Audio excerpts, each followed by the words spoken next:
WhiskyJason here, whiskey from the viewpoint of an American in Germany tasting rare and exotic whiskeys. Today I have something from Glendalough, single cask Calvados XO cask finish. Ooh.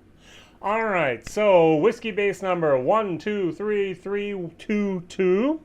This is one of 366 bottles worldwide, a single cask. This was actually cask number 4 of 12, and this was the CX12 18, and I have bottle number 295 of 366. So, American oak barrel with a French oak finish. So there we go. Yeah, American oak aged, French oak finished. Got it. All right, so very, very good. What I'm going to do is I'm going to compare it to a separate single cask bottling here of Glendalough. This is the Grand Cru. This is a Pinot Noir. And this is also basically 3 years old, 1 year finish, 3 years old, 1 year finish. This is cask number 2 from /12. And so this is basically the brother of these.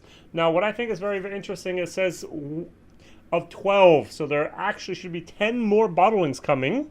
Ooh, that's going to be expensive for me or whoever. And Calvados is not something I normally drink. On the back of the bottle, it says here, this whiskey was matured in a first fill bourbon cask, laying a smooth, sweet foundation of vanilla, honey, butterscotch, and toffee flavors. By the way, it's exactly the same wording as over here. Toffee is missing. It was then transferred into an French oak Calvados XO cask. This cask had previously held apple brandy for over 6 years, steeping it in an orchard fruit flavors, while the French oak itself comes through with characteristic, beautifully complex woody spices. Wow, very, very nice. Both of these whiskeys have one little tiny problem. Nowhere does it say single malt, but we just admit, I hope it is. I hope it's not a blend. All right, the nose. This is interesting. Very, very sweet. Very, very, so the base is always apricots and acacia honey. It's a very, very flowery type of honey. And then on top of that, I get some type of a sweet cider note. I like that nose much better than I like this nose. This nose is deeper, darker, richer, more of a red wine. This is more of a dessert wine. This is sweeter. This is lighter. This is actually not bad. I remember the very first time I started doing whiskeys with some brandy finishes.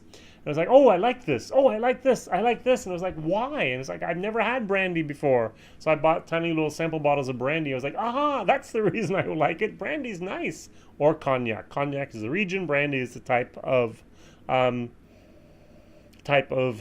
spirit. All right, let's try it.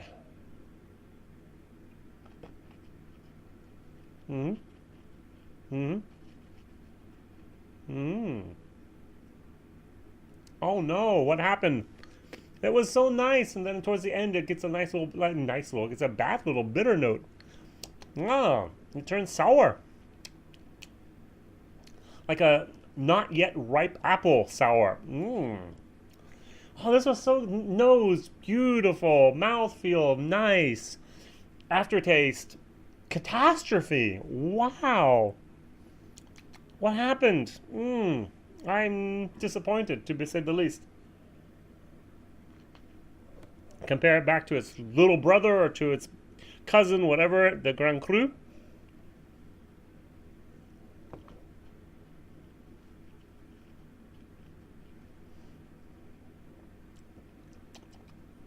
Nice. The aftertaste, the finish. There's a tiny little hint of a little bit of not yet ripe fruits in the end. Tiny, tiny little bit.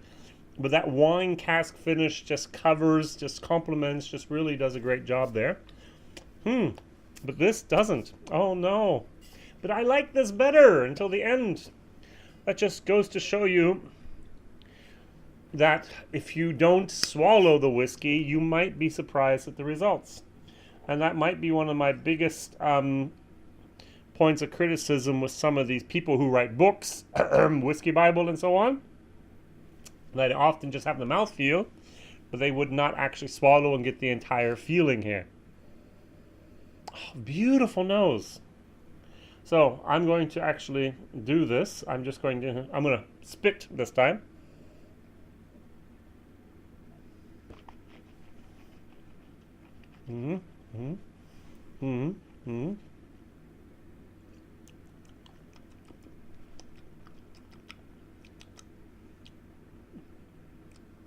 A tiny little bit, but not as bad as when I really add the whole experience.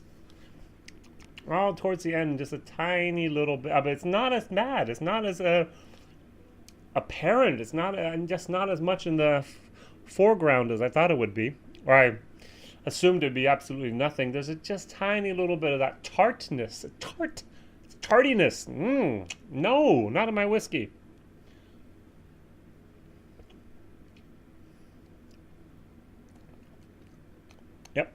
It comes through more. Interesting.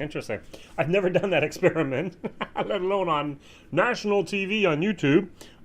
Very, very interesting. Oh. So I gave this a C+ in my first video. I'm going to give this a C-. Beautiful, beautiful whiskey. I'm going to give it one last chance, which I didn't do in my German video. Water time. It's 42%. I don't know if water will do anything to make it better or worse. Who knows? So I brought it down to about 40%, maybe 38% to be honest. The nose is still delicious. I just love that cognac brandy Calvados really, really comes through there. I'm not allowed to say cognac, I know.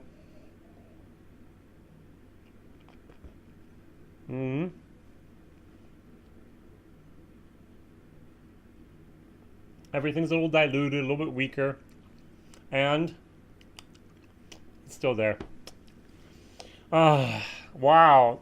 What did you do? This was a fabulous, fabulous whiskey. So, WhiskyJason, whiskey from the viewpoint of an American, trying something different. So, a little bit of the Grand Cru and a little bit of the Calvados. And we're just going to see what's going to happen now.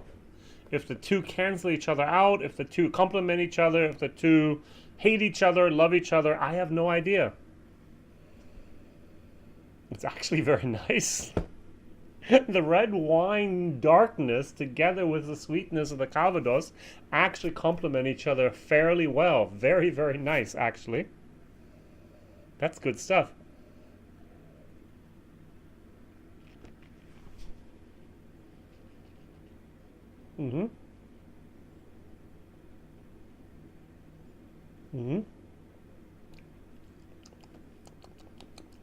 At the end, it's confusing. The Calvados wins. Something went wrong there. I don't know. Sorry. My personal opinion, 1 year was too long. 6 months, 4 months would have been fabulous. The nose, as I said, I would have given this a B+. Even the beginning, just nice in the palate, and then boo, crash, burn, and destroy. Fabulously, terribly, marvelously, disappointingly done. WhiskyJason here, and I'm not going to recommend buying this bottle. I'm going to give it a D+ for the value for money, C- for the taste, and I'm being very, very, very, very, very generous with my C- there. All right, so my question of the day is, what is your favorite Glendalough whiskey? Now, there are quite a few out there, at least over here in Europe. I'm not sure how many people have had the privilege of tasting as many Glendaloughs as I have.